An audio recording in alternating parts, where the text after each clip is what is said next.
Welcome to Collected Talks of David Solomon, podcasts on Jewish history, the Bible, Jewish mysticism, philosophy, and thought. Find out more about David's upcoming classes, publications, and other recorded lectures by visiting davidsolomon.online. And now, here's the lecture.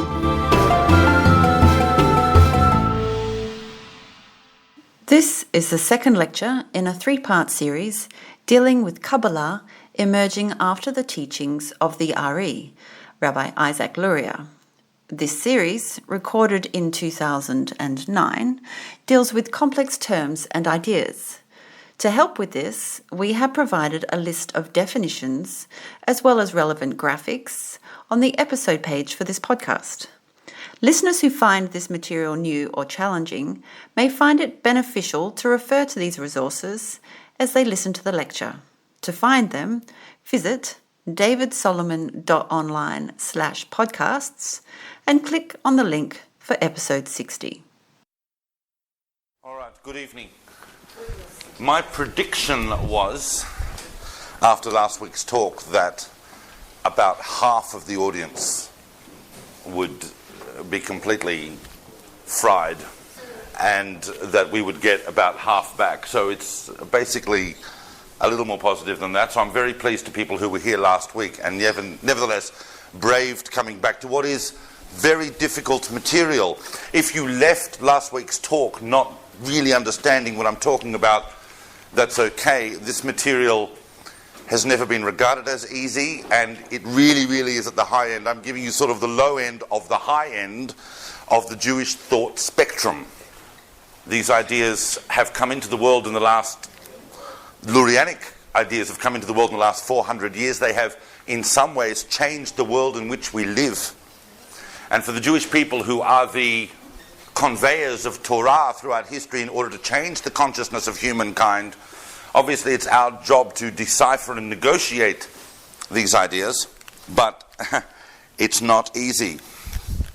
Last week I spoke primarily about two massive kabbalistic figures who really set the pattern of all subsequent kabbalistic schools that devolve from them.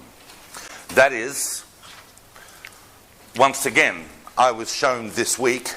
Some of you may know that there was a very famous Kabbalist called Esther in the land of Israel last week. And that aroused a certain interest amongst different people who came to me and asked me my opinion on different things. And I was once again shown a book whose opening words basically are, "The Kabbalah says." Any book that opens with the words "The Kabbalah says" is a book that should be closed almost immediately, unless it's immediately followed by the words "in." In other words, everything is about context, everything is about source. Those of us wanting to run around and get a greater perception on the divine reality that drives this world, which is really what Kabbalah is showing us, and our role within it and our relationship to the God and creator of the universe, need to realize that all Kabbalistic thinking is in context and comes down to us through various major streams. There are, as I said last week, two major revelations in Kabbalistic history that are universally regarded as major revelations of divine thought, namely the Zohar and the Kabbalah of the Ari. And therefore, this course picks up from basically just after the Ari. And last week I discussed two major streams of thought, that of Rabbi Chaim Vital, who is regarded by many as the primary disciple of the Ari, who lived in the 16th century in Tzfat. The Ari being Isaac Luria, that is what we talk about Lurianic Kabbalah, is the unwritten revelation that he gave to a close group of disciples. And the other was the schools emerging, and the writings and teachings emerging from the school of Rabbi Yisrael Sarug, who was the first really to take Kabbalistic ideas into Europe. And I looked at various differences, and it was not easy conceptual material. I basically, for those who want to know what I did last week and weren't here, I basically covered what would probably be at least a year's worth of academic Kabbalistic study at any university, but I crammed that in to about an hour, and in the other remaining time, I just went on an orgy of confusion. Nevertheless, we have emerged, and tonight I want to discuss two later thinkers who really represent the continued unfolding of this revelation that we call Kabbalistic thought. Tonight I'm going to talk about two very, very, very influential and important Kabbalistic thinkers who are living in the 18th century. I have spoken about these figures before in this room in the context of 18th century Jewish history, but we haven't delved deep into their Kabbalistic ideas and how they influence the unfolding picture. If you remember, that's where I got up to, if you remember, at the end of last week I spoke about a very influential text called Emek HaMelech, which was written by Rav Naftali Bachrach in Germany in the 1640s.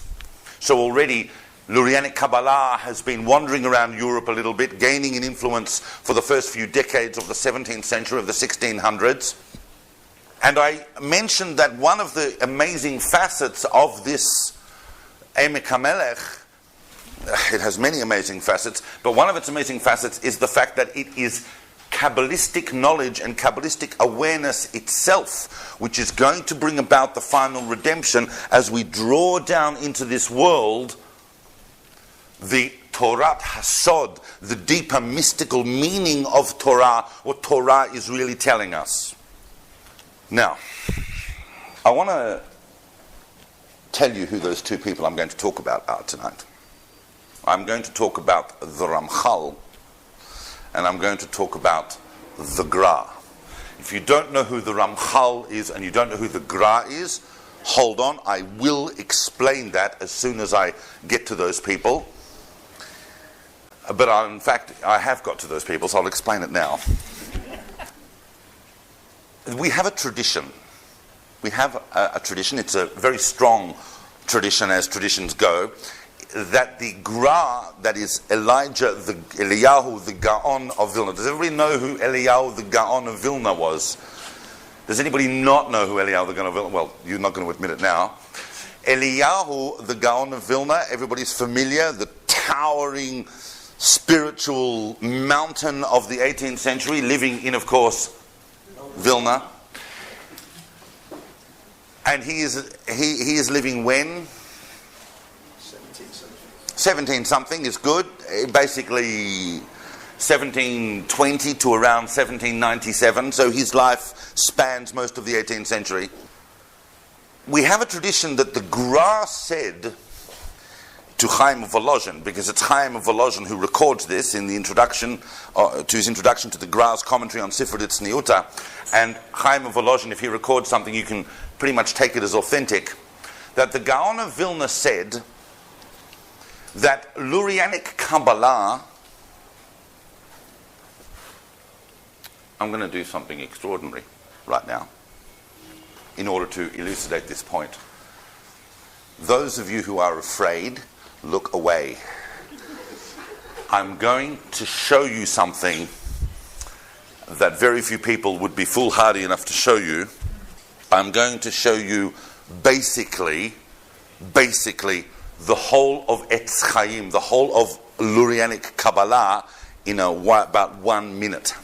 This is not where David says 1 minute, but he really takes half an hour. This is 1 minute. Don't move, Harriet. It's dangerous stuff that's going on. Okay. I've got to do this because what I'm going to talk about tonight will make more sense, but I need to show you this picture. Do not be afraid of this picture. If you don't understand, it's okay, but absorb it. We basically start with Ein Sof. Ein Sof does a tzimtzum, a self-contraction into itself. There's an empty space of the infinite light. Down comes a kav. Down comes a kav. This kav is a line which re-enters the empty space of divine light. And as the kav goes, it produces 10 sfirot. First of all, on an igulim level, circular level, and then also on a yosher level, which is more or less, and there are many, many different ways in which this is configured, which is more or less b'tzurat Adam. It is a yosher of sfirot, and so basically we have a figure going on here, and then there is this is Adam Kadmon, and then in the parsa of Adam Kadmon, halfway through Adam Kadmon, the lights smash the vessels that are meant to contain them, and so we fall. And what is recreated here is, first of all, the world of Atzilut, the world of emanation, which is a perfect, idealized, reconstructed world, and then that is covered by the three worlds of Biyah, Yitzira, Asira, which enclose the lower half of Adam Kadmon. Down in Olam Asiyah is us, and we are attempting to fix and grow, or help grow and nurture the unification of all of these partsufim, because the broken sphirot are now reconstructed in partsufim, which are complete configurations of sphirot so they can contain the light. And what we're particularly concerned with is the growth of a partsuf called Ze'er Anpin, which is the manifestation of Adam Kadmon inside Olam Atzilut and contains the complete configuration and completion of all the worlds. Now, the Gra, you don't understand that this takes years and years, and there's thousands of pages, and you've got to work it through. And it's what I've given you is a reductio, not ad absurdum, but in extreme brevitas of the cosmic picture of which Am Yisrael partake.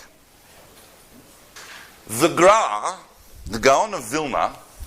All right, so this is emerging. Don't forget that what the Ari is really doing is he's deciphering the Zohar, which is revealed several hundred years before him. The Ari is living in the 16th century in Tzfat, don't get confused. The Gra, the Gaon of Vilna, is a couple of hundred years later. He's in a place called Vilna. The Gra says that since the revelation of Lurianic Kabbalah, by the way, you are aware that what I just gave you is whose version? Chaim Vital. Obviously, and I won't smash it all now, but Chaim Vital starts with, if you recall, the Malbush, the letters, and then the garment folds over, and then we have a Rashimu. The Gra said of this entire, of the whole of Lurianic Kabbalah, that everything that the Ari said, this whole picture, is a mashal. Now the word mashal, those of us, and hopefully most of us, are familiar enough with Hebrew. Sometimes in modern Hebrew, mashal can mean for example, but a mashal is also, which we know from Midrashic literature and even from Sefer Mishnah, mashal is a parable, it's an allegory, it's a metaphor. In Hebrew, we don't necessarily have all the different words to indicate those type of literary devices, but the word mashal covers them all. The Gra said that everything the Ari told us is a mashal. And for every mashal, there is, don't have ulpan kitab bet freakouts when I say this, there is a nimshal. There is that thing which is the hidden underlying meaning of what the mashal is trying to tell you. The Gra says, as recorded by Rabbi Chaim of Volozhin, that only 3 people have ever understood that mashal.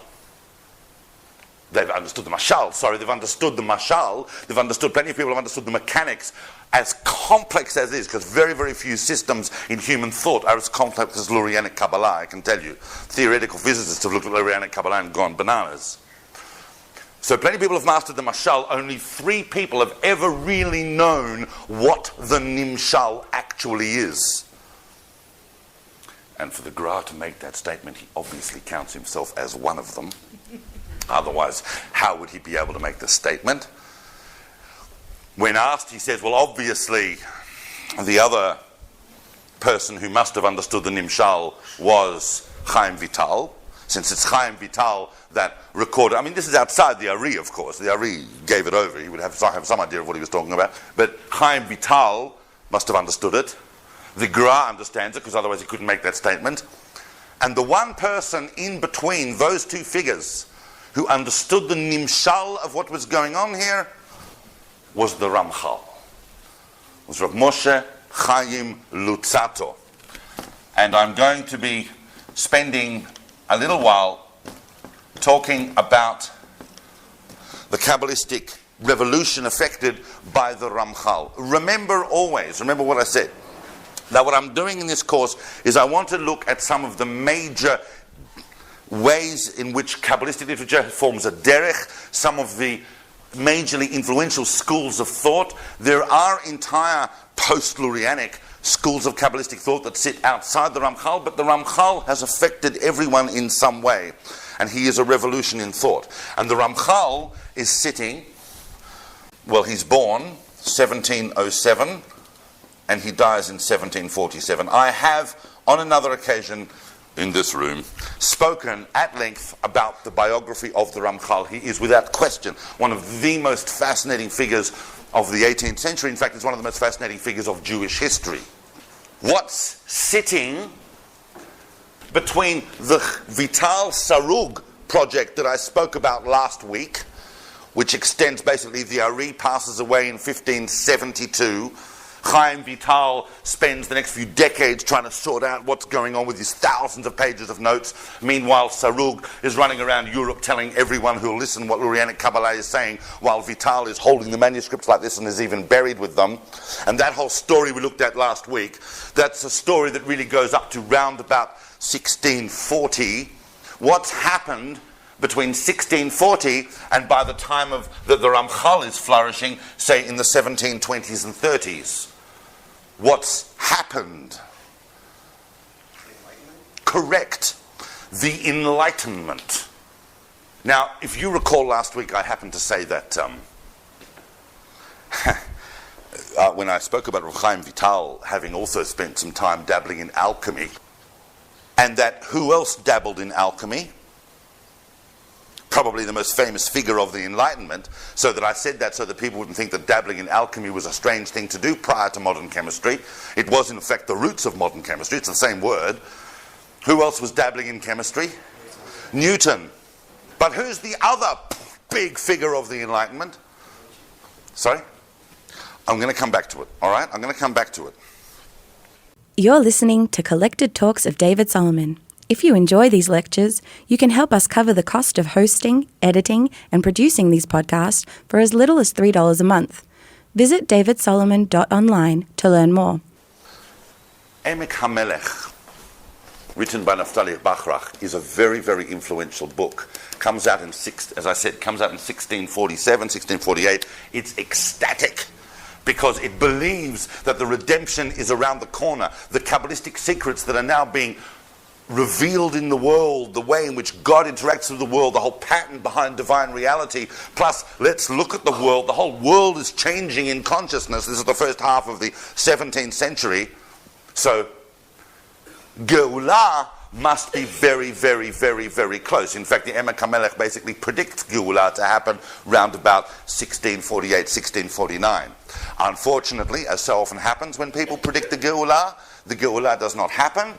But instead, the exact opposite happens. The precise years that were predicted for GEULA, as particularly propitious for GEULA, turned out to be the tremendous tragedies of Tat and Tach, in which 100,000 Jews were horrendously massacred across Europe, particularly in Eastern Europe and in Poland and so on, in the Chmielnicki massacres.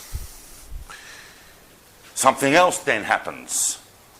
Emek HaMelech has tremendous influence in several different directions. At the same time, and one direction is what? Well, when Emek HaMelech gets to the land of Israel, it starts completely fusing people's minds. If you think that Jerusalem syndrome is a recent thing, look back in Jewish history.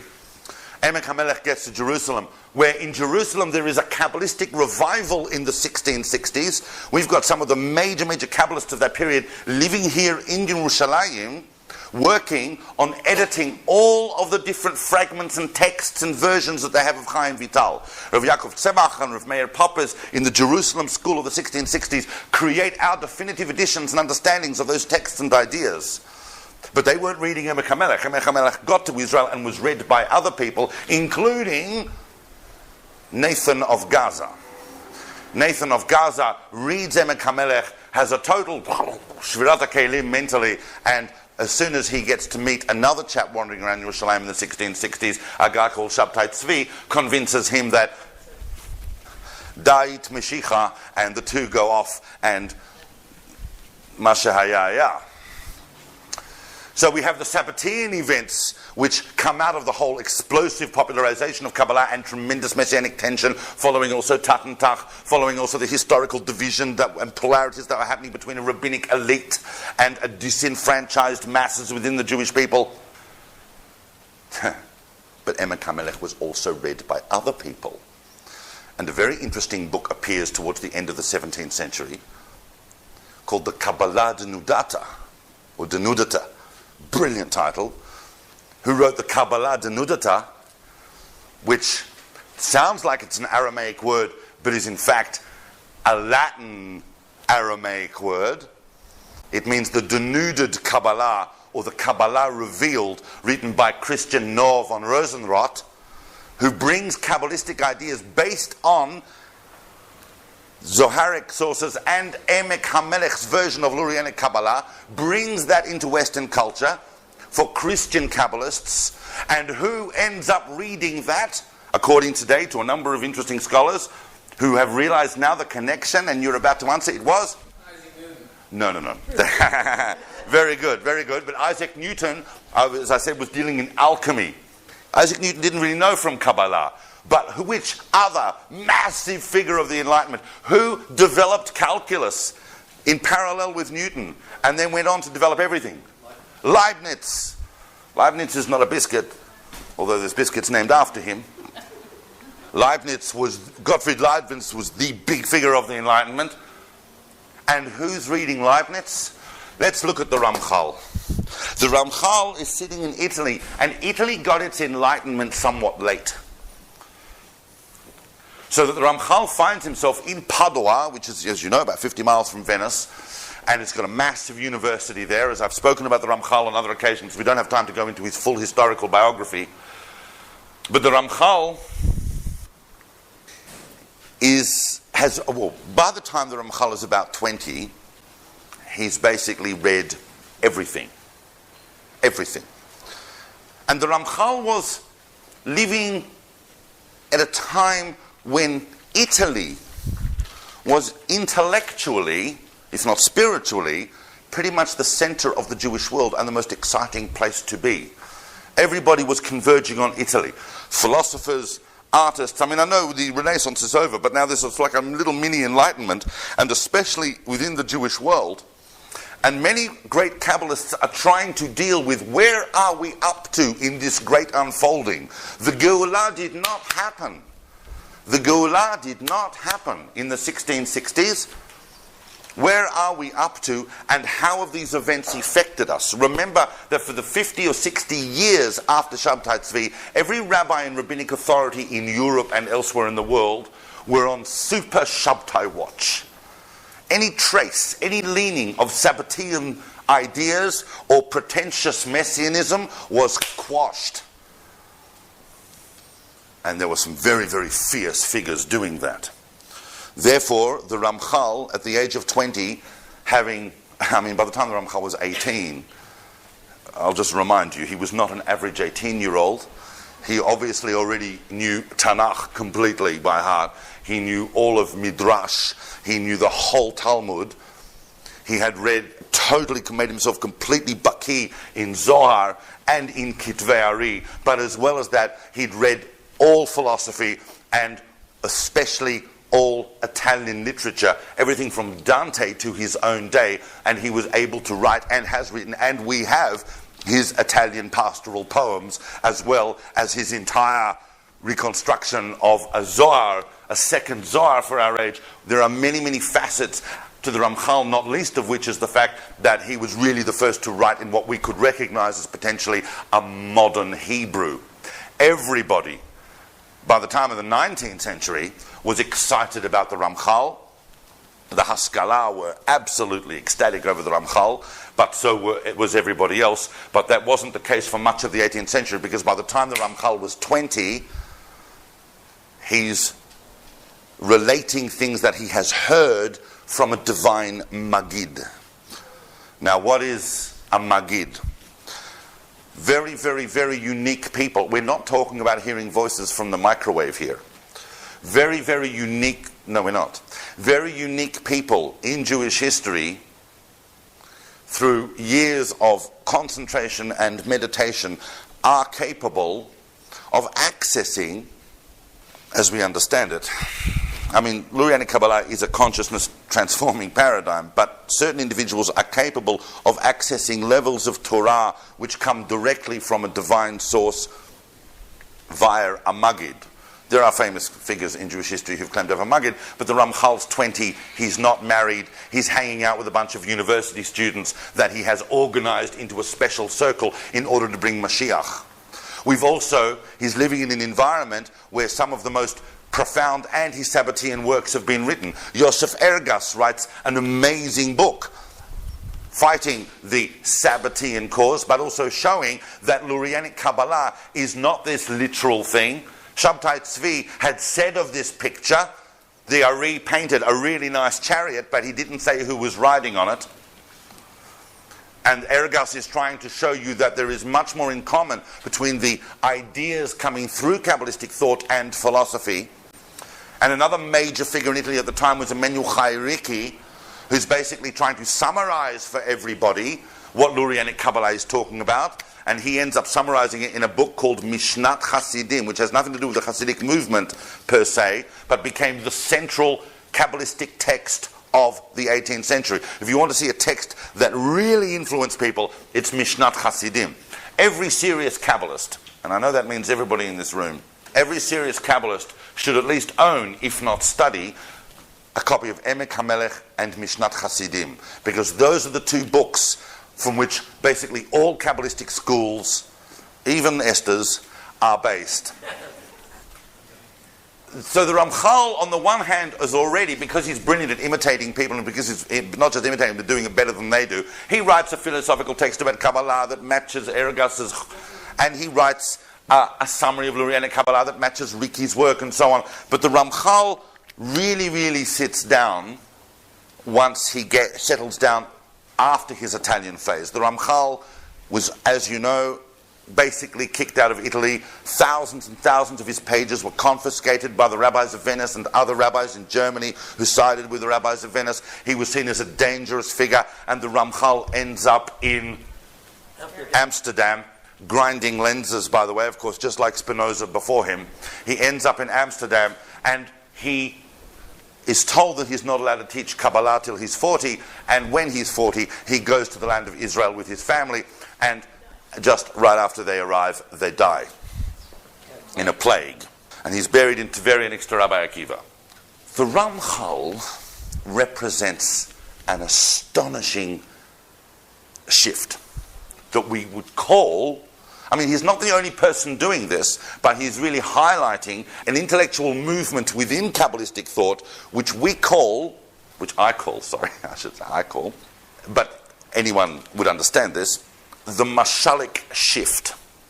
It is a shift in perception towards seeing Lurianic Kabbalah as not a literal description of something in terms of lights and worlds and, entities, however refined they are, and therefore what we have to do is understand the description, but in fact to the idea that everything the Ari is talking about is a mashal, both individually, each stage he's talking about, and collectively. It's a mashal that we can understand in order to fulfill our purpose in the world. The Ramchal tells you, and because this totally makes sense if you think when the Ramchal's living and where he's living, the Ramchal tells you that the whole revelation of the Ari is understandable according to logic. There is a divine logic behind this revelation. The Ramchal's really important work, which I'm happy to say, for those who are interested, has actually been translated recently. For many years, obviously, it wasn't. Is called Klach Pitchei Chochmah, 138 openings of wisdom, in which he attempts to set out the key axioms of the divine logic inside the Ari's system. This is a very important exercise because it's an exercise that's going to take us even hundreds of years after the Ramchal. People are still engaging in this particular type of exercise. Not everyone, but a lot of people are. And so I'm looking primarily at Klach B'tchei Chochmah, but the Ramchal wrote many other Kabbalistic works. By the way, of course, it is the Ramchal's idea that the world, or this revelation is guided by an interior logic that can be understood, that of course means that that then leads to the Ramchal's major works on what we might call theology. That is, that there is a logic, there is a logos that applies to God. That explains the Ramchal's book. Who has come across the book Derech Hashem? So Derech Hashem is really a book of theology. It's not, certainly not on the surface, dealing with what the Ari deals with, but it became an immensely influential text. So much so, I would venture to say today, that if you ask your average pulpit rabbi somewhere in the world a question in theology, chances are that after he's gone back and gone away and called you back and had a special meeting to discuss it, that the answer that you would get would probably find its source somewhere in the Ramchal. The Ramchal's Derech Hashem really becomes, and its explanations of why things exist and what is happening and so on, becomes almost like the basis of subsequent mainstream Jewish thinking in many ways.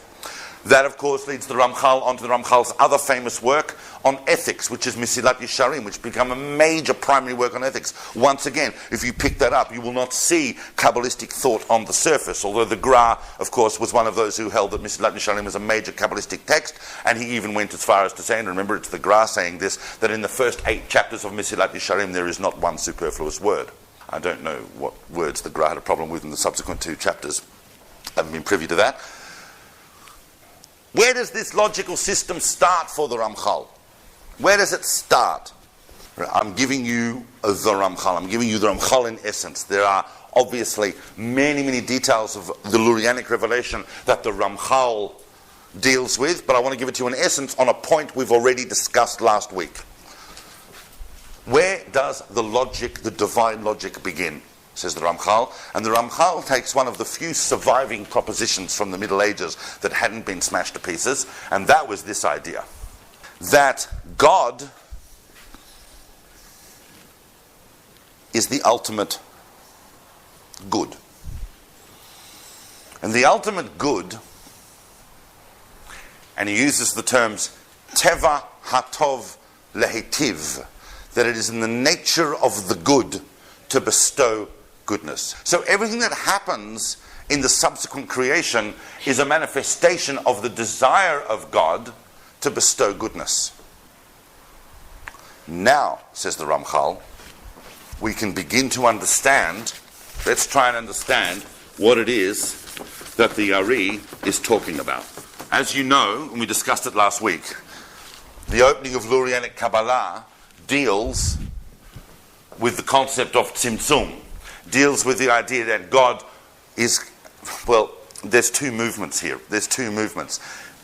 You see, and this is what's really amazing, is this mental picture that the Ari wants you to have. According to what we understand, there's a movement that can go like that, but there's also a movement that goes like that. Really what Chaim Vital is explaining is that God is contracting into itself, away from a point, in order to create this halal in which the quality of God that is infinite is not revealed so that things can exist. Here's the halal, and and here's what's amazing, although the Ramchal primarily confines himself to a discussion of the Vitalian picture, he does spend a lot of time talking about what is left inside the space after Ein Sof, after the infinite has withdrawn. And what is left inside the space is something that Vital hasn't discussed really, but Sarug did. What's left inside the space is a concept called the Rashimu. The Rashimu, from the word Roshem. In other words, there is an impression of the infinite. It's not the essence of infinite light, but there's no such thing as holiness being removed from a place without it leaving some spirit of impression where it has been. This is called the Rashimu. This is all Chaim Vital is not necessarily talking about the Rashimu as a concept, but this is what the Ramchal is explaining as happening inside the Halal. Outside the Halal, and by the Halal I mean this circle, this space, outside the Halal is just Ein Sof, the infinite. But what the Ramchal wants you to understand, that by infinite he means the infinite will, the Ratzon of Ein Sof. We're no longer going to talk about things being created in the infinite. That doesn't make sense, says the Ramchal. We're only going to talk about things being created within or by divine will.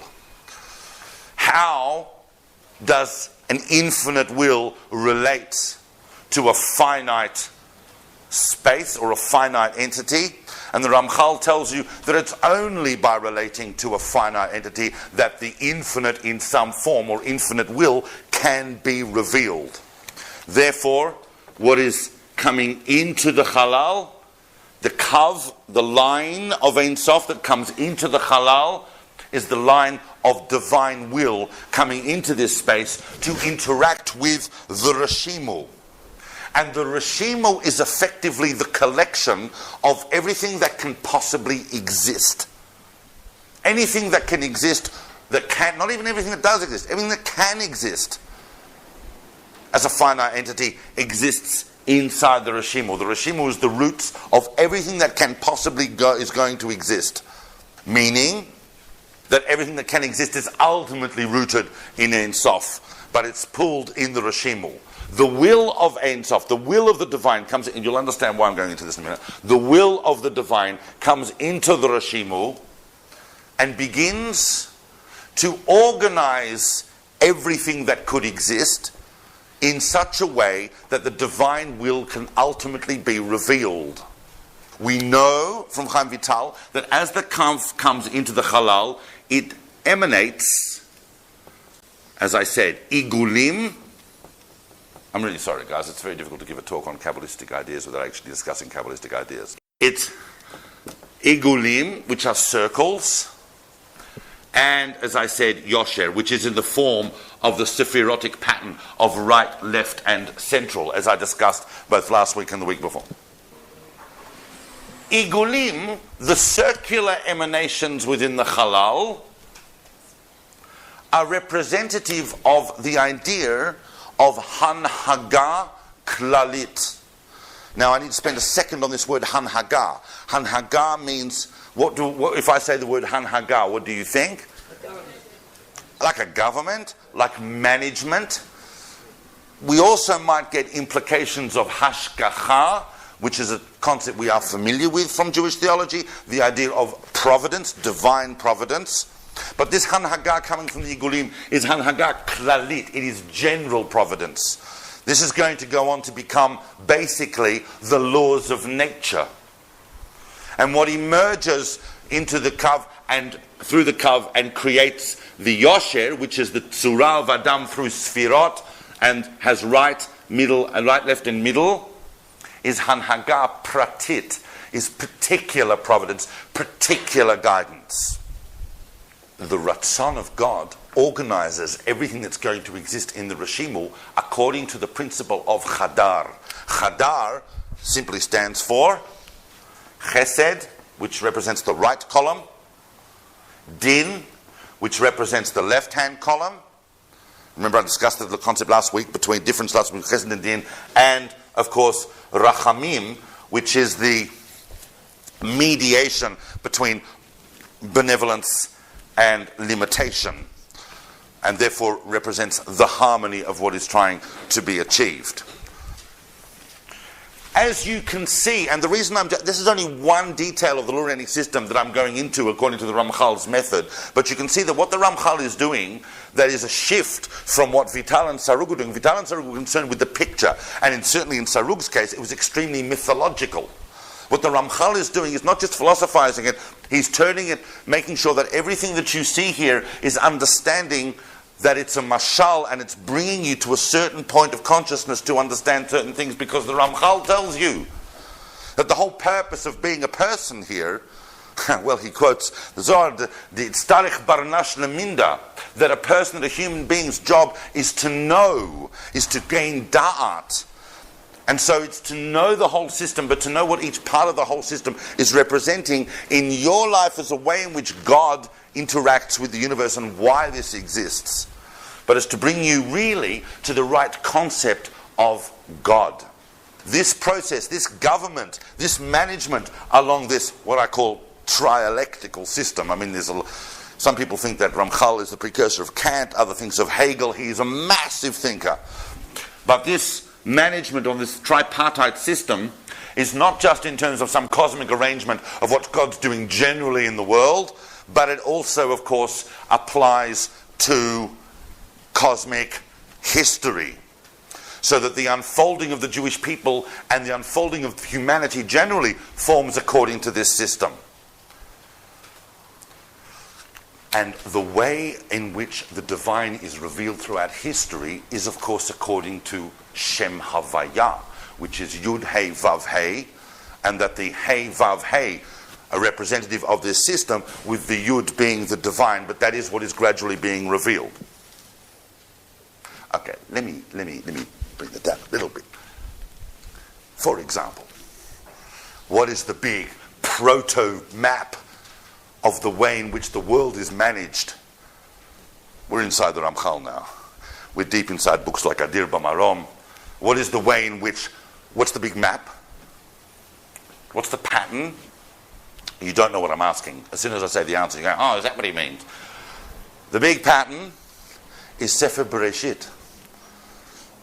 As we know already from the Zohar, and I discussed this last week, the Zohar, that the Sfirot are symbolized by biblical figures, especially in Sefer Bereshit. Avraham is Chesed, Yitzchak is Din, and Yaakov is Rachamim. Yaakov is Tiferet.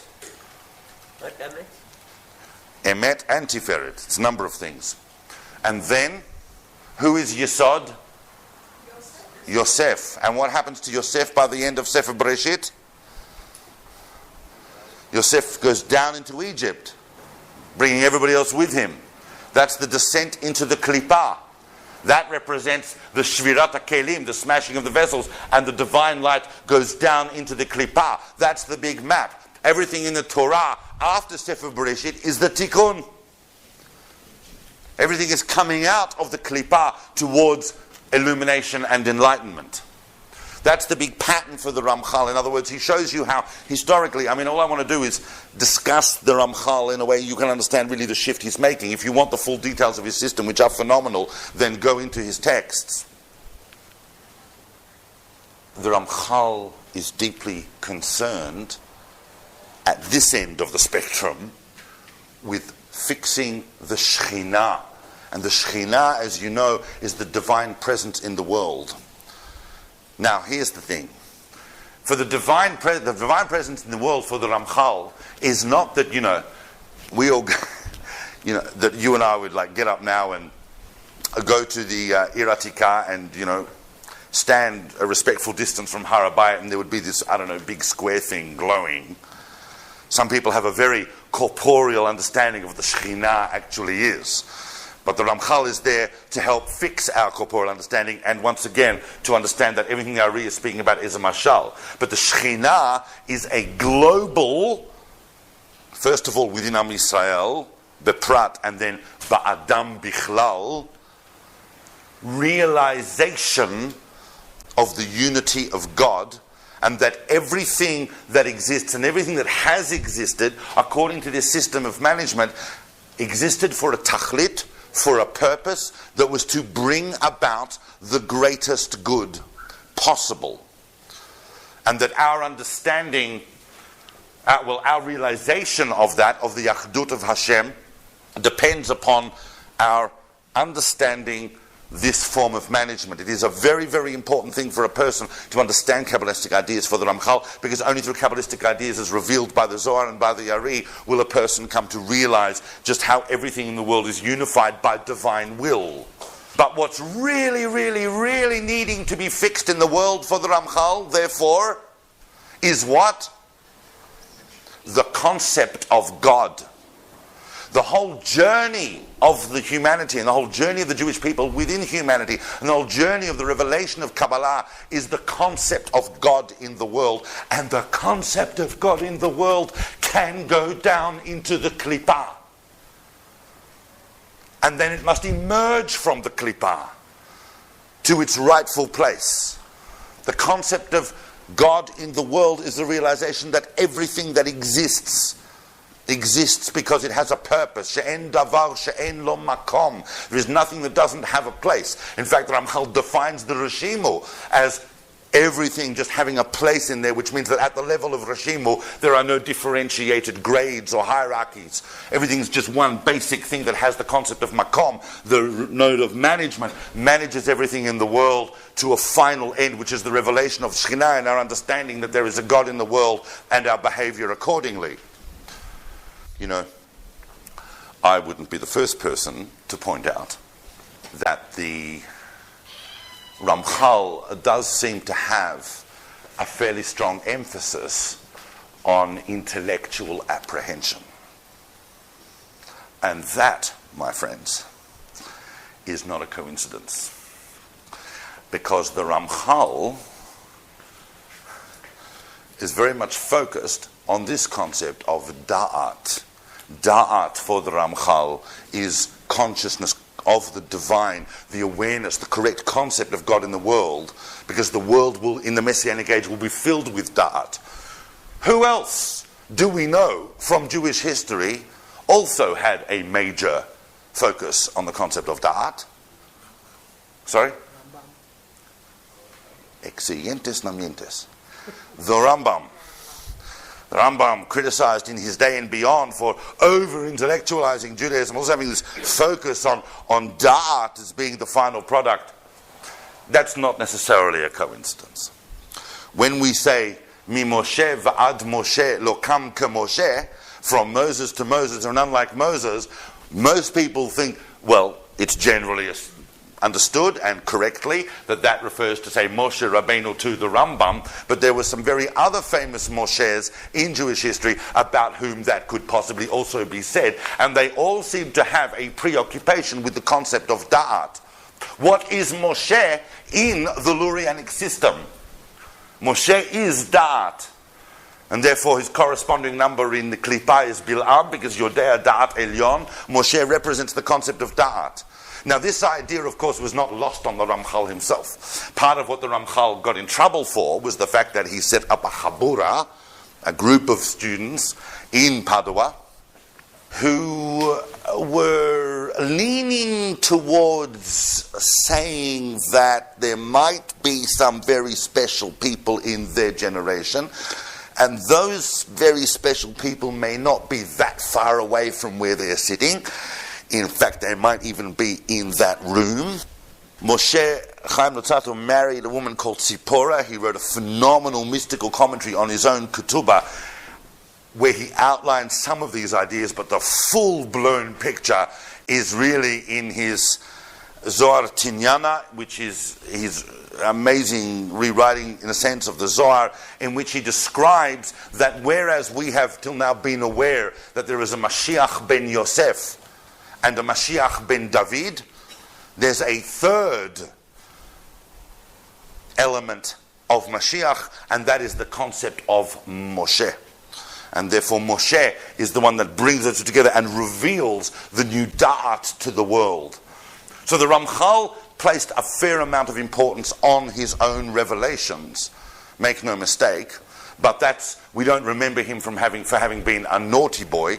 We remember him for having totally revolutionized the mashalik picture of what Lurianic Kabbalah is trying to do. There is a lot of itkasya in the Ramchal. There's a lot of Ramchal stuff which is hidden and which is very, very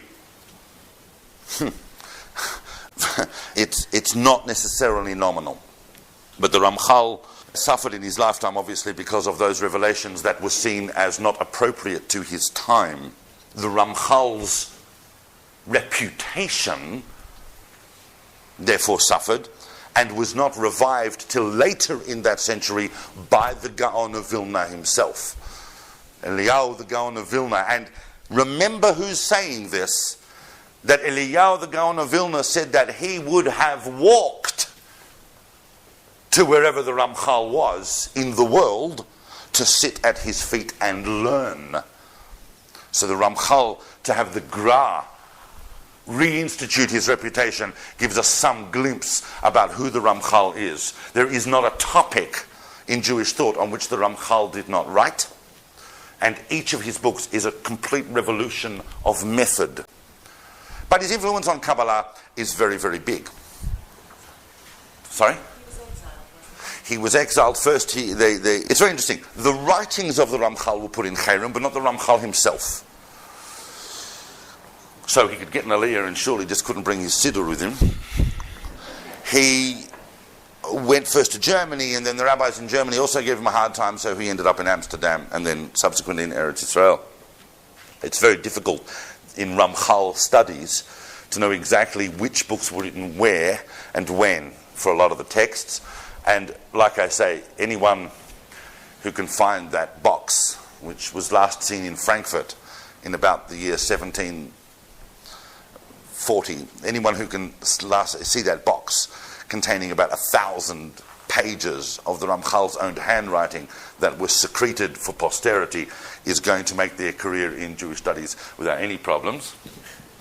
The Gra, I'm going to focus the Gra, well, next week I'm going to talk about kabbalistic ideas within the Hasidic world. So I don't want anybody jumping up and down going, what you're talking about was also happening in the Hasidic world. I know. There are various common themes. The Gaon of Vilna, of course, is known as the famous mitnaged, the one who opposed the Hasidic movement, despite contemporary attempts to whitewash that history. It was the Gra who was a major force behind the Chayim against the Hasidic movement, 2 Chayims in fact, and the Gra went on record and had no problem going on record saying, I don't like Hasidim, I don't like what they're doing. He was a mitnaged. Why was he? Well, that's the Gra. I've actually discussed that, and there is. I don't want to get too much off topic, but in essence, there were some maybe 1 or 2 conceptual ideas, but the Gra's major problem was that the Hasidim, first of all, were cloistering themselves to daven by themselves, to create their own minyanim. They introduced their own shchita. They were changing minhagim left, right, and center. Even in tefillah, they adopted nusach Sfarad. They were known as the cut. And there were obviously reports of what they were doing that were getting to the ears of the Gra that were wildly exaggerated. The Gra wasn't exactly, cruising around Europe in his BMW. The Gra was firmly fixed inside his room in Vilna and was hearing lots of different things, that some of which, by the way, were probably true, and some of which were probably either outright lies or wildly exaggerated. It's very difficult to go and try and get in the mind of the Gra and understand why he made that decision to come out against the Hasidim, but he certainly did. But because of that, some people have the impression that the Gra was somehow anti-mystical or anti-kabbalistic. Because people say, Hasidim, they're all studying Kabbalah. The Gra, he was against the Hasidim, so he must have been against Kabbalah. But of course, that nothing could be further from the truth. The Gra is one of the major Kabbalists of the 18th century, and also effects a very major shift in the bringing down of Kabbalistic ideas and knowledge. Till now, we're still up there in the higher worlds, even with the Ramchal's mashalik shift. But the Gra, who is soaked, of course, in the Kabbalah of the Ramhal, and he's read Emek HaMelech, and he's read lots of other things, as well as completely Baki in the Zohar, sits down to try and put order into this entire picture. And in doing so, the Gra effects yet another very, very interesting shift. And that is that he moved from the mashalik to what we might call, and please don't be frightened of this word, I'm frightened of this word, there's no need for you to be, but perhaps there's no better word, psychological. That really everything that we're talking about is not just happening in either real or mashalik realms. And remember, there was a massive debate in the 18th century about whether Lurianic Kabbalah was a mashal or not. Famously, not in Mishnat Chassidim, but in his other work, Kabbalistic work, Yosher Levav, Emmanuel Chayriki comes out and says, we're not talking about mashal, we're talking about literal situations here. And the Gra and others were very emphatic that it was a mashal. But it's not just a mashal that's trying to show how God's will works in the world. That, of course, is all going on. But it's deeply relevant to us as personal individuals. Everything that can be said about Adam de Le'ela can be said about Adam de Latata. man, human beings down below in this world. An example. We have a few Kabbalistic texts for the Gra. I'm basing most of my discussion for the next few minutes on the Gra, on his Perush to Sifra Tzniuta, and also there is a Likut of Kabbalistic writings at the end of that, in one particular essay called Sodat Tzimtzum. And Sodat Tzimtzum is which is also actually a Perush on Mishnah Chasidim by the Gra. And in Sodat Tzimtzum, you'll notice that when I discuss Kabbalistic ideas, I'm much more exact and strict with myself about mentioning sources, because the whole problem with Kabbalah in the world today is that people are not mentioning enough sources.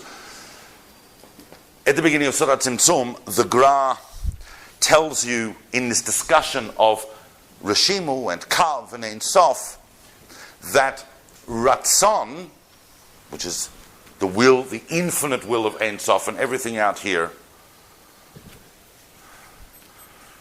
utilizes as its first vessel Yecholet.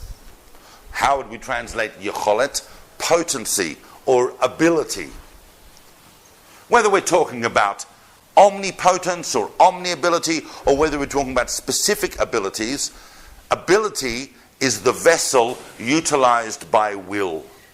And already, once the Gra is making statements like that in order to explain this cosmic arrangement about the universe in general, we realize that it also applies deeply to the individual as well. And we start to set up that pattern to begin to understand what it is that Kabbalah is trying to tell us about ourselves. In this system, particularly of Chaim Vital, where we have what we call, if anyone here has studied it, Chaim, I'm going to apologize for the following summary, but if we're talking about Adam Kadmon is, as you know by now, the first configuration of Sfirot, whether circular or linear, that emerges inside the Halal. But Adam Kadmon, everything's going. There are lights, there are letters, there are names of God. Everything's emerging from Adam Kadmon, and everything's a process that's evolving and emanating until it gets to about here, until it gets to halfway down the body of Adam Kadmon, and that for Chaim Vital is where the Shvirat HaKelim happens. It happens what we call outside the Parsa Da'ak, the halfway across this massive spiritual configuration inside the Halal, which is the root of everything, called Adam Kadmon. It's a language. Kabbalah is a language. I know some of the terms and concepts I'm using are strange, but it is a language. Now, in the first stages of reconstruction of the shattered vessels that are going to create the universe in which we live, there are several major partsufim, meaning integrated collections of sfirot that must integrate and form wholes in order to contain the light. And they form the world of Atzilut, as we have discussed, the world of emanation, the highest of the four worlds, although they are really posited a world above that. And that itself reminds me that in the last two talks I have not discussed the concept of Naran Chai. So people who are wondering why I have not discussed the 5 divisions of the soul, because everything parallels to that, don't get confused by that footnote, that the first of these reconstructed Partsufim is a massive configuration called Atik. And Atik is really the feminine part of Adam Kadmon. We don't see the Dukhra, we do not see the masculine aspects of Atik, only the feminine aspects. And Atik is the beginning of the world of Atzilut, and the head of Atik is called Resha Deloit Yada, the head that is not known. These are Zoharic terms. And the Gra shows us that our entire reality of Malchut is rooted in this concept of Resha Deloit Yada, meaning that on an existential level, that all of our reality is grounded in unknowing, but on a cosmic level, that the will of God, and certainly many of us can testify to this, that the will of God comes into the world concealed. It comes into the world concealed. It is not open in the world. People can go around their entire lives and not realize that everything that happens is in accordance with the will of God. So Da'at, consciousness, God consciousness, comes into the world, and the management by the divine of the world is concealed and obviously must be revealed through the construction of this divine reality that we need to do as human beings. But something else is going on. Because after Atik, is the configuration that is really the shape of the whole of the world of Atzilut, the world of emanation, which is another macro-anthropic structure called Arich Anpin. And Arich Anpin has in his head the hitlabshut, the enclothement of the partzuf behind Arich, which is Atik.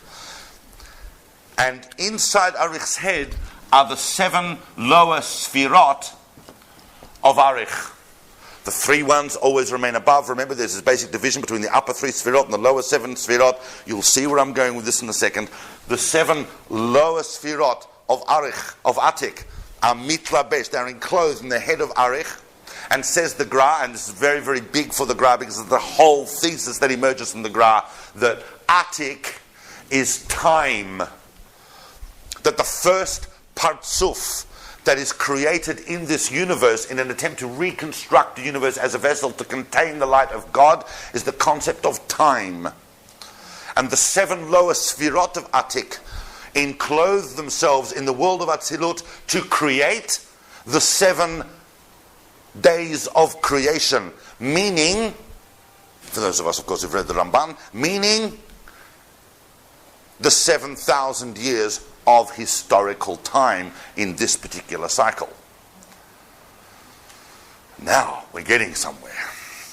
Now history and an envelopment of God, an enclosement of God in history is happening. Basically, for the Gra, Ze'er Anpin, not Arich Anpin, but the real hero of the world of Atzilut, Ze'er Anpin, a configuration, a masculine configuration inside the world of Atzilut, represents humanity. And its feminine counterpart, Nukva, which is growing in order to have a complete unification between the masculine and feminine principles in reality, the Nukva is time. And humanity works with time, to grow with history, to gain consciousness of the divine that can be revealed in the world. But for the Gaon of Vilna, for the Gra, what therefore is flowing through the Kav? It's not just enough that the Ramchal says, oh, the Ratzon of Ein Sof is coming into the Kav. But what does that mean, says the Gra? What is flowing through the Kav? How is God revealed in the world? Remember, you're the Gra. What are you going to say? How is God revealed in the world? Torah. Torah is that which is coming through the Kav. Therefore, in a sense, Torah is the light of the will of the divine. This is very different from what's being said a few hundred miles away in the Hasidic world. We'll get onto that next week. The Torah is the light that's coming through the Kav. Your job is basically to be the Kav. To envelop the light. To the light to fill you. And through that you are able to, if you utilize the whole world as a project of Torah, to use everything in science and everything in the world and the whole physical world and metaphysical world in order to understand Torah and in order to be illumined by Torah, then you raise the olamot, which are built in the structure of Adam as well. The interior of a person is built through the Sfirot, that's the Yosher, the Midot, and so on. And they have their source from inside the Kav. But remember that the Igulim, created from the Reshimu, is what creates the worlds. But you, as the mediating factor between those two, is humanity, raising yourself to become the Kav that can contain divine light. And that, of course, makes sense when you look at the whole career of the Gra. The Gra actually has a very interesting... this is a confusing point, but I just want to say it because I can see some people are looking at me going... the Gaon of Vilna has a famous commentary on the Sifrei Tzniuta section of the Zohar. And in the beginning there, he starts by saying that really, because of a whole discussion of the concept of Sefer, Safar, Vasipur, which the Sifrei Tzniuta goes into, also based on the Sefer Yetzirah, which the Gra also wrote a commentary to. It went everywhere, the Gra. That we can understand all of this in an amazing mashal. That you have God and creation, really symbolized by the first 2 letters of the name of God. And then the Vav represents text, it represents the Word of God, the revealed Word of God in the world, and Hey represents you, the reader of the text, the one who is keeping the Torah, the one who is following the Torah.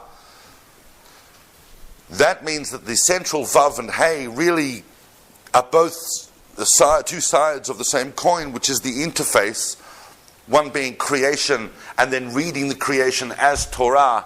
But your job as Malchut is to bring yourself up to the Yud, to bring yourself up to good, as in fact, to God, as in fact Chaim Vital says, that the ultimate stage is that Malchut will rise up to be at the level of Chokhmah directly. That's why for the Ramchal and the Gra, Atzilut eventually disappears. Atzilut is just a silhouette of what's meant to be. Ultimately, the three lower worlds of Biyah, which is our entire physical and spiritual universe, rises up to encompass Atik directly and to have a direct relationship with divine consciousness outside of history, even inside time, or directly enclosed upon time. These are very, very, very big ideas, and they are not the only ideas, of course, that are going on in the 18th century to create the schools of Kabbalah that you see today. For example, if you go into a lot of Kabbalistic yeshivot today, they will be studying Kabbalah that has nothing to do with the whole Ramchal Gra continuum. I picked that, but I really need to emphasize this. I'm not a Ramchal head or a Gra head. I mean, I'm both. I'm into them. I've studied them both deeply. They're phenomenal. But there are some people who don't know anything in Kabbalah about the Ramchal and the Gra, and have picked an entirely different derech, which also comes from the 18th century. And if you go into most places in Yerushalayim, probably today, serious Kabbalistic yeshivot, they will not be studying the Ramchal and the Gra. They will be studying the works of another 18th century figure who takes an entirely different picture. He's not in Europe. The Rashash, Rav Shalom Sharabi, who is, of course, from Yemen. And the Rashash arrives in Yerushalayim round about the 1740s. There's a massive aliyah of very many mystical figures such as the Chayim. And the Rashash basically is telling you that I'm not interested in anything about Lurianic Kabbalah except what Chaim Vital has composed. They said of the Rashash, he even once looked at half a page of Sarugian writings and fainted. And for the Rashash, this reality that the Ari is describing is one that you have to get inside. And when you sit and you study Lurianic Kabbalah, you're in it and you see it and it's real. And particularly when you pray with kavanot that affect worlds and sfirot. And you meditate deeply upon the various combinations and configurations of the name of God in various situations. Because every single hour of every single day there are different configurations happening. And the key to that is understanding the Lurianic system. Please bear with me. If you've sat through the last two talks, please bear with me, because I am going somewhere. You'll see that it will go somewhere as we bring down these ideas to exactly what is happening Kabbalistically in the world. So the Rashash is a very, very big school. And they're still studying the works of the Rashash and Chaim de la Rosa and the other students in a big, long tradition in different yeshivot. And if you go into those yeshivot, they will tell you that the only thing you should be studying is what? The Rashash's commentaries on Etz Chaim. If you go to other people, they'll tell you, no, what you should be studying is what we're studying. So I'm trying to convey to you that there are many, many different drachim. But we need to start to develop a consciousness of a composite of all of those drachim. That's the real synthesis that needs to happen, b'yameinu. The Gra isn't just the Gra. The Gra also is responsible for the flowering of a whole school of ideas. The Gra himself comes at the end of this line that goes from the Ari to him. There are other influential books that I might discuss next week that are also floating around, but the Gra really is at the end of that particular chain, putting it all together. The mashalik shift is really big, so big for the Gra that he's brought it down to a psychological shift, and that people are able to see the relationship between the big cosmic ideas they're doing and what is actually happening in their own life. But he also begins the entire school of thought. And I'll just spend a couple of minutes on that, then I'll finish. The big school of thought, there are several major Kabbalists. Who were the big students of the Gra? You know one of them. Chaim of Volozhin. And Chaim of Volozhin also, a pretty serious Kabbalist, wrote a book called Nefesh Chayim about the mystical meaning of Torah and so on, as though to back up what I was saying about the Gra. But there's another student of the Gra, and who went on to become a massive Kabbalist, and in fact was one of those who ended up here in the land of Israel, because remember that the Gaon of Vilna sent quite a number of people and families and communities to the land of Israel as part of an attempt to resettle messianically the land of Israel. And that is Menachem Mendel of Shklov. And Menachem Mendel of Shklov, who we call the Gramam, was a big student of the Gra. It would be impossible to go into the unique Kabbalistic ideas of the Gramam, which take the Gra's basic universe and then move it incredibly within the Lurianic system. But just to give you an idea, a taste of the sort of thing that he does, the Kav has 2 points to it. You see, when the Gra says become the Kav, he wants you to raise yourself and the whole of reality, and your reality is Malchut, the lowest of the Sfirot, which is rooted in Radla. And he wants you to take the whole of Malchut and raise it up to the level of Yesod, the second lowest Sfirah, to unite with the Shekhinah. And what is Yesod? Yesod is Yosef, but what is the other term that we use for Yesod as well? What was Yosef? Yosef was a tzaddik. So the concept of tzaddik matches the concept of Yesod. And so he wants you to become, that's what to become a tzaddik is. Not just to sit in a room and go, oh, I want to be a tzaddik. It's to raise the whole world with you by using the whole world as your project of Torah. And for the Gramam, there's a tzaddik here. Well, I know that the letter tzaddik is not the concept of tzaddik, but he uses those interspersely. So there is a no.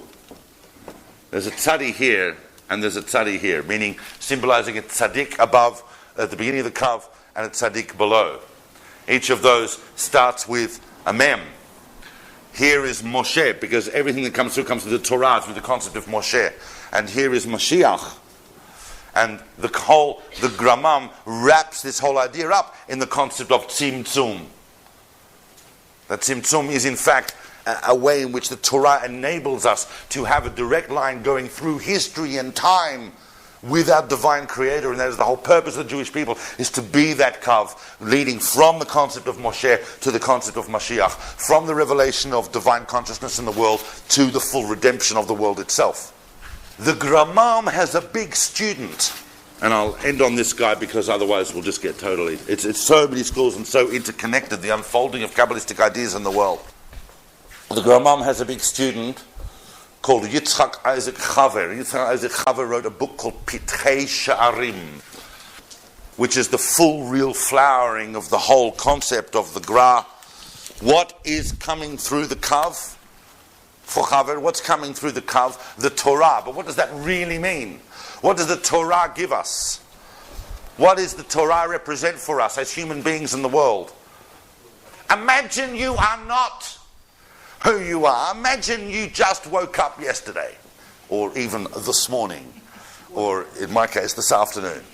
Imagine if you just woke up and you've got to look at the world and you've got to imagine, what's my relationship to the world? I look around at these people, I see all these frum people around me. What, is that me? Am I part of that world? What's going on? Why do I think the things I do?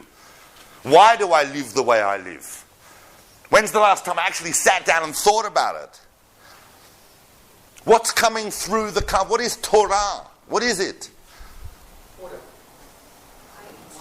It is the concept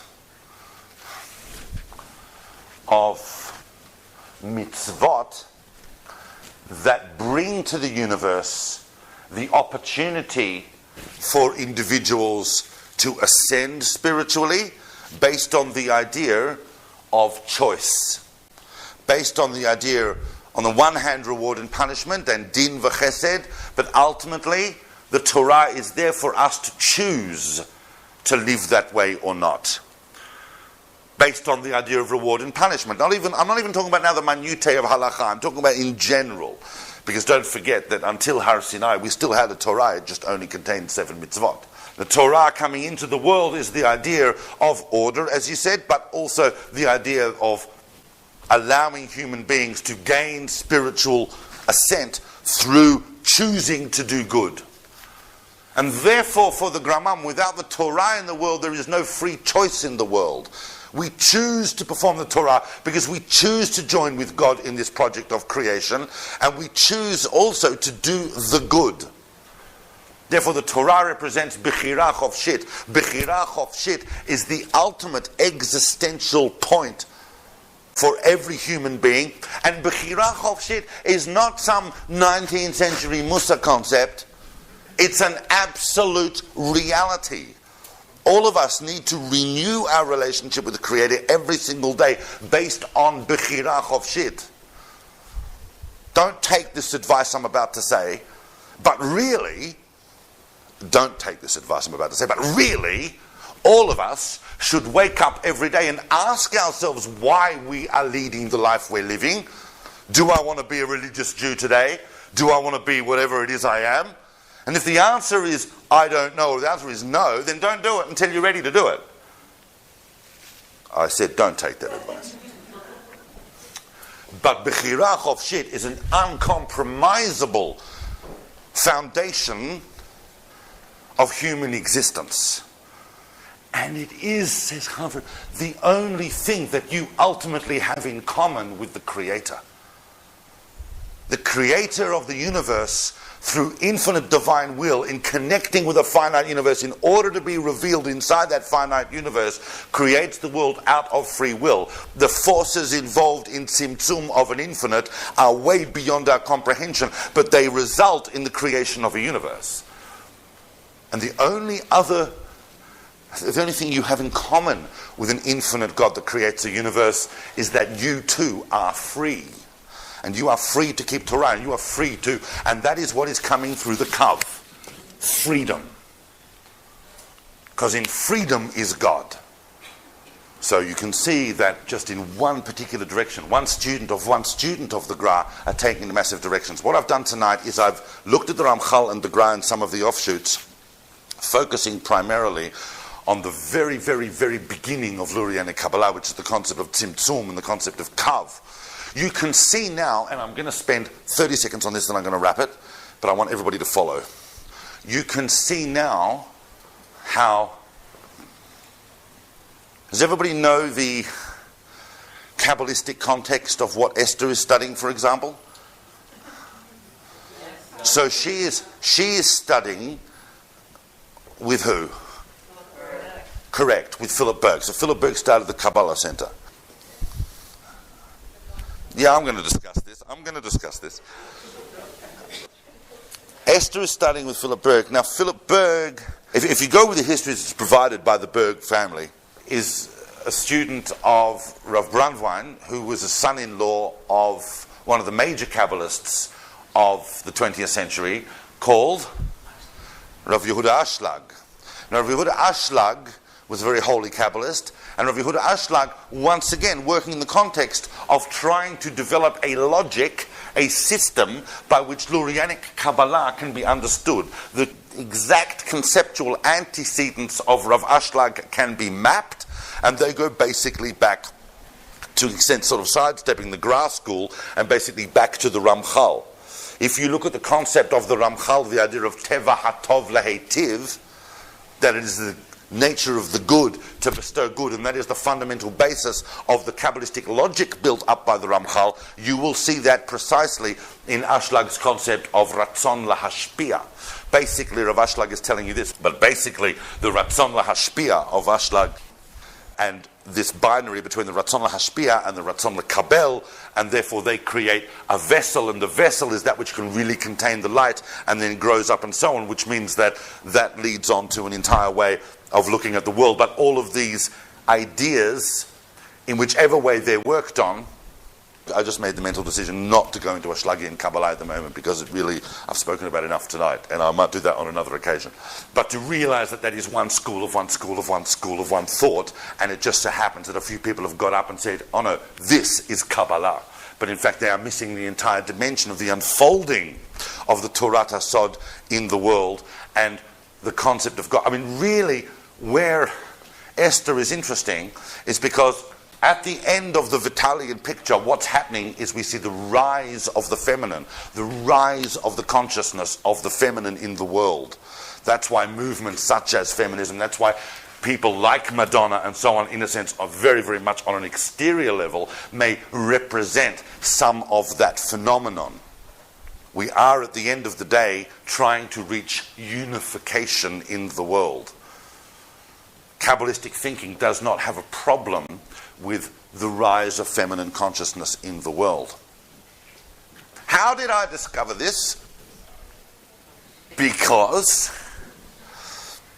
when I was 16 years old and I was in yeshiva, I was very mentally ambitious, I suppose, stupid in other ways, but I decided that I would learn Kabbalah. I happened to be studying in a Hasidic yeshiva, actually Chabad yeshiva. So because we're doing Chabad texts, but I felt that there was this underlying thing framework of Kabbalistic ideas that I didn't really comprehend. Learning Tanya and learning various other things. So I picked up a book called Pticha leChochmat Kabbalah, an opening to the wisdom of the Kabbalah, which was going to lay it out all for me. So I thought, brilliant. I had no concept that what I was looking at was an Ashlagian text written by Rav Yehuda Ashlag on his system, about his system, and his particular way in which he was interpreting and mashalizing and so on the whole Lurianic system, which was written in the first half of the 20th century. And so I studied that and thought that I now knew the basics of Kabbalistic thought. But in my very first conversation with someone, older and obviously more mature than me in the yeshiva about Kabbalistic ideas, they had no idea what I was talking about. And yet both of them were claiming to represent Kabbalistic traditions. So it was a very early realization that made me, oh, wait a minute, there's obviously not just one Kabbalah here, and like everything else, we must go back to the sources to get context of how these ideas have been unfolding. So there is no better way than to do this sequentially, and then you will realize. But those of you who were thinking that the ideas I've spoken about this week and last week are extremely reified and abstract, please remember that we are gradually bringing it down. We are bringing it down. That is the journey of Kabbalistic thought, to be brought down into the world until we get to the 20th century. So it's not like I'm standing here saying that Rav Ashlag's Kabbalah and the Kabbalah Center, all of us, is a waste of time. There was a time when I certainly would have said that about the Kabbalah Center, and I still may. But it represents part of the journey of Am Yisrael to grapple with this immense revelation, to bring it down to a world where we can change the consciousness of God in the world, and hopefully that will work in sync with our history. The history of Am Yisrael is not a secular history, it is a holy cosmic history. Things that happen today are as important as things that happen in the time of Tanakh.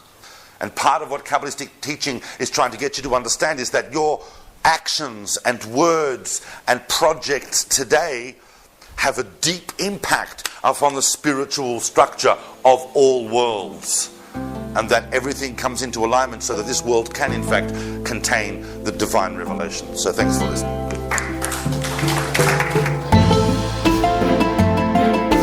Thank you for listening. We hope you enjoyed the talk. For episode notes and transcripts, or to learn more about David's next classes and projects, visit davidsolomon.online. You can also find David on Instagram or Facebook. Thank you. We hope to see you again soon.